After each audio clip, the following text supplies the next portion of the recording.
नमस्कार साथियों, मेरा नाम है आर के सिंह। संस्कृति आईएएस के यूट्यूब चैनल पर एक बार फिर से आप सभी का स्वागत है।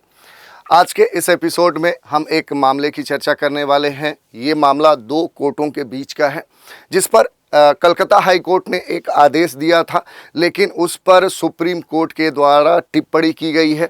यहाँ तक कि हाई कोर्ट को लताड़ा भी गया है कि वो ऐसा कैसे आदेश दे सकता है। तो इसी के बारे में हम चर्चा करेंगे, क्योंकि इससे जुड़े हुए जो भी मामले होंगे उन पर भी हम देखेंगे।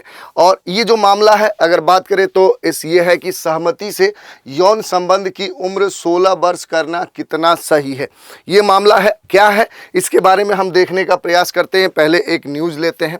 न्यूज़ है कि how can POCSO act offence be termed romantic, supreme court slams High Court suggestion to discriminalize consensual sex involving older teens। ये कहा जा रहा है पोक्सो अधिनियम के तहत जो अपराध को रोमांटिक कैसे कहा जा सकता है, ये सुप्रीम कोर्ट ने कहा है। और सुप्रीम कोर्ट ने ये भी कहा है कि बड़े किशोरों के बीच सहमति से बनाए गए यौन संबंधों को अपराध की श्रेणी से बाहर करने का जो कलकत्ता हाई कोर्ट ने एक सुझाव दिया था, उस पर सुप्रीम कोर्ट ने यहाँ के हाई कोर्ट की निंदा की है, लताड़ लगाई है कि वो ऐसा कैसे कह सकता है। यही मुद्दा है, इसी के बारे में हम थोड़ा सा संक्षिप्त रूप से देखेंगे कि आखिर ये पूरा मामला क्या है। मामला है, सुप्रीम कोर्ट ने मंगलवार यानी 20 अगस्त को कलकत्ता उच्च न्यायालय की उस टिप्पणी पर आलोचना की, उसकी निंदा की, कोर्ट को लताड़ा। और सुप्रीम कोर्ट ने कहा कि जिसमें यहाँ के कलकत्ता हाई कोर्ट ने कहा था कि यौन अपराधों से बच्चों का जो संरक्षण अधिनियम 2012 है, यानी जो पॉक्सो एक्ट है, उसमें संशोधन किया जाना चाहिए। क्यों किया जाना चाहिए? तो कलकत्ता हाई कोर्ट का ये कहना है कि 16 वर्ष से अधिक उम्र के किशोरों के बीच सहमति से यौन कृत्यों को अपराध की श्रेणी से बाहर किया जा सके। इसी पर सुप्रीम कोर्ट पूरी तरह से बिफर गया और कलकत्ता हाई कोर्ट की निंदा की, लताड़ा और बोला कि कैसे वो ये कह सकता है। सुप्रीम कोर्ट ने उच्च न्यायालय के इस सुझाव पर असहमति जताई कि सहमति से यौन कृत्यों के लिए एक अपवाद बनाया जाना चाहिए। ये कैसे संभव है, ये सुप्रीम कोर्ट का कहना है। थोड़ा सा और हम देखते हैं, पहले देख लेते हैं जो पॉक्सो एक्ट है। आप देख सकते हैं चित्र में दिया गया है कि मूल रूप से क्या है कि ये बच्चों के संरक्षण को ध्यान में रखते हुए ये एक्ट बनाया गया था। इसके कुछ बातों को हम देखते हैं। जैसे अगर पॉक्सो शब्द की बात करें तो ये जो पॉक्सो है, अगर इसके अंग्रेजी वर्जन की बात करें तो ये कहता है protection of children from sexual offence, यानी जो बच्चे हैं, जो चिल्ड्रन हैं, उनको सेक्सुअल ऑफेंस से उनका बचाव करने के लिए वर्ष 2012 में ये एक्ट लाया गया। और ये जो पॉक्सो शब्द है, इसमें शामिल सभी जो शब्द समूह है, अगर उनके पहले अक्षर को जोड़कर देखें तो ये मीनिंग निकलता है कि यह नाबालिग बच्चों के खिलाफ जो शारीरिक उत्पीड़न होता है उसके लिए सजा दिलाने के लिए ये एक्ट कह सकते हैं कि बना था।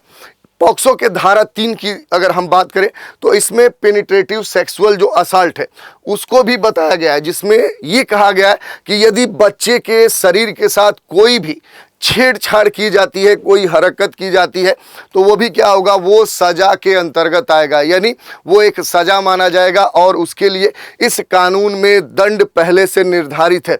तो ये बात कही गई है। तो ये हमने देखा इसका बेसिक जो स्ट्रक्चर है। इसके अलावा अगर इसमें हम बात कर ले तो इस अधिनियम का जो प्रमुख उद्देश्य है वो क्या है, तो अगर इस अधिनियम के उद्देश्य की बात करो तो जो बच्चों का यौन उत्पीड़न है और अश्लील साहित्य के अपराधों से बचाने, साथ ही क्या है कि संबंधित मामलों और घटनाओं के परीक्षण के लिए विशेष तौर पे न्यायालयों की स्थापना की गई है।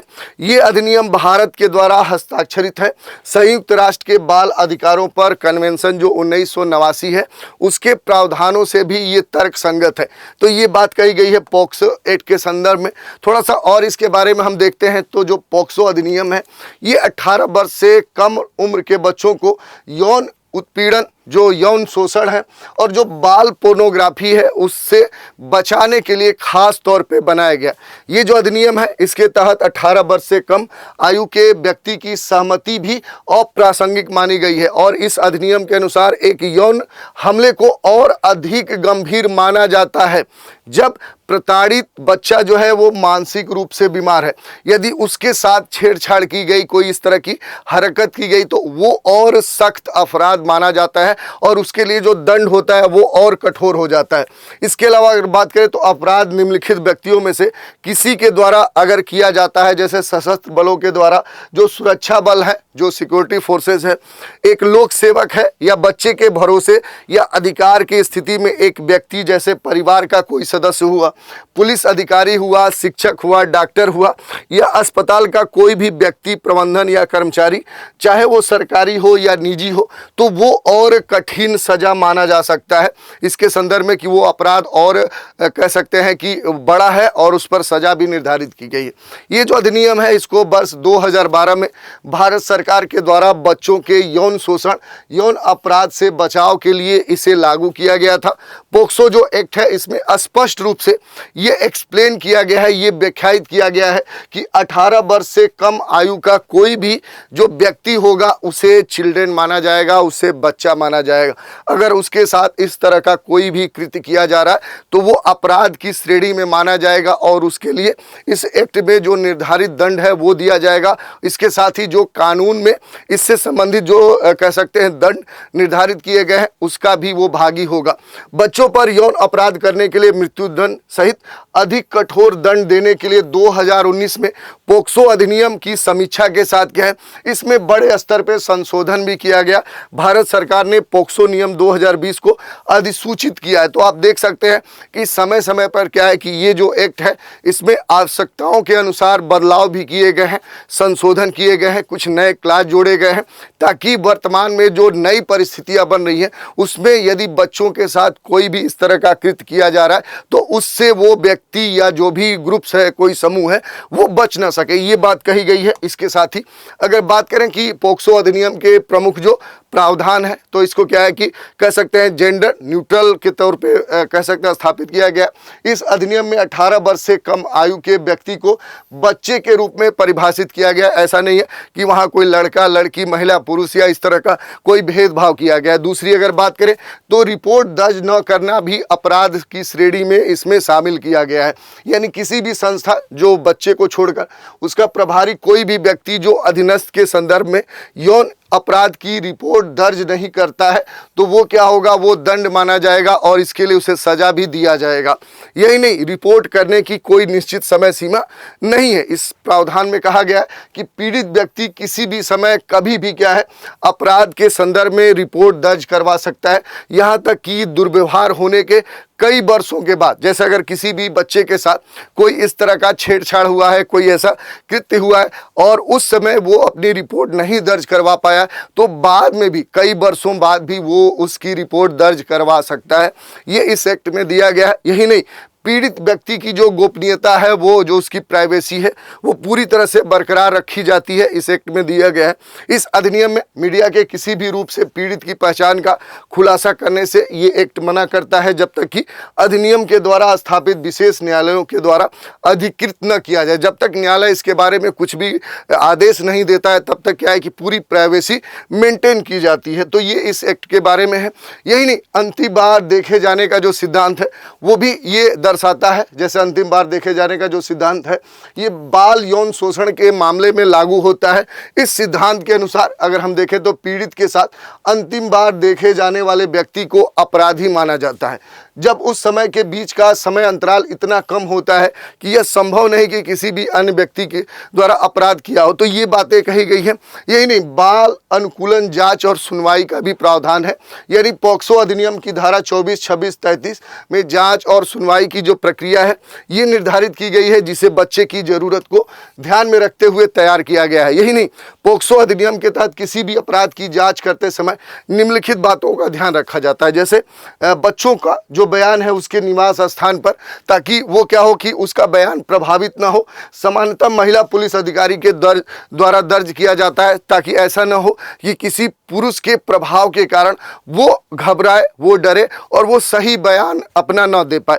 यही नहीं, जिस अधिकारी को बच्चे का बयान दर्ज करना है उसे वर्दी नहीं पहननी चाहिए, ताकि मूल रूप से ये कि ताकि बच्चा डरे ना, उसके प्रभाव में ना आए। और अधिकारी को ये सुनिश्चित करना चाहिए कि जांच के दौरान बच्चा आरोपी के संपर्क में न आए, ताकि उसका बयान प्रभावित ना हो। तो ये बातें कही गई हैं। इसके साथ अगर पोक्सो अधिनियम 2012 जो पहले बना था और वर्तमान में है, अगर इसके महत्व की बात करें तो पहली बार जब ये 2012 में लागू किया गया था, जब बच्चों के खिलाफ जो यौन शोषण है वो तेजी से बढ़ रहे थे, यौन उत्पीड़न बढ़ रहा था, बाल पोर्नोग्राफी बड़े तेजी से बढ़ रहा था, तो तब इनकी सुरक्षा के बारे में सोचा गया और उसी को ध्यान में रखते हुए ये कानून लाया गया। तो ये काफ़ी महत्वपूर्ण है।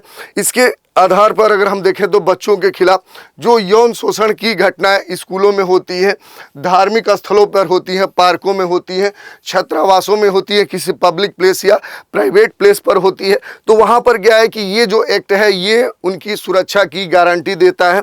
ऐसे उभरते जो खतरे हैं उनके लिए क्या है, ये कानून महत्वपूर्ण हो जाता है और इस कारण से ये बच्चों के लिए काफ़ी महत्वपूर्ण कानून है। ये जो अधिनियम है ये शोषण के पीड़ित के लिए क्या है कि एक मजबूत न्याय तंत्र भी प्रदान करता है और इसके अलावा बाल अधिकारों की सुरक्षा भी ये करता है। इस दृष्टिकोण से भी ये काफ़ी महत्वपूर्ण है और जागरूकता के परिणाम स्वरूप जो बाल यौन शोषण है उसके मामलों की रिपोर्टिंग में भी ये वृद्धि करता है। और इसके रिपोर्ट में अगर आंकड़ों की बात माने तो तेज़ी से रिपोर्ट भी देखने को मिले हैं।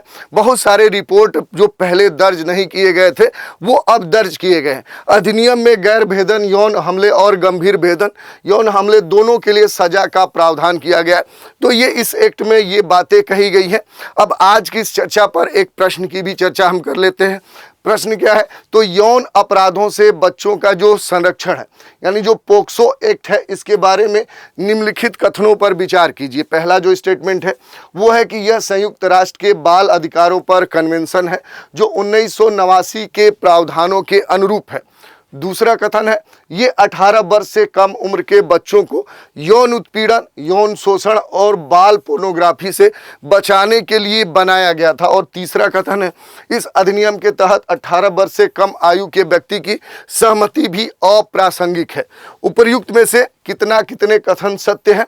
विकल्प ए है केवल 1, बी है केवल 2, सी है सभी तीनों और डी है कोई भी नहीं। तो इस तरह से हमने चर्चा कर ली कि जब हाल ही में जो सुप्रीम कोर्ट है उसने कलकत्ता हाई कोर्ट को लताड़ा है। जो मामला था कि पोक्सो अधिनियम के तहत अपराध को शारीरिक या रोमांटिक कैसे कहा जा सकता है, और इसी के संदर्भ में सुप्रीम कोर्ट ने बड़े किशोरों के बीच सहमति से बनाए गए यौन संबंधों को अपराध की श्रेणी से बाहर करने का जो कलकत्ता हाई कोर्ट का सुझाव था उसकी निंदा की और ये बातें कही। तो आज हमने इस एपिसोड में ये सारे मुद्दे की चर्चा की और इससे जुड़े हुए जो पोक्सो एक्ट है उसके प्रावधान, उसके मूल जो बातें हैं, इसमें क्या कानून बताए गए हैं, उन पर चर्चा की। तो आज के एपिसोड में इतना ही। नए एपिसोड में एक नए विषय के साथ फिर मिलेंगे, तो आप हमारे साथ बने रहें। इसके लिए धन्यवाद।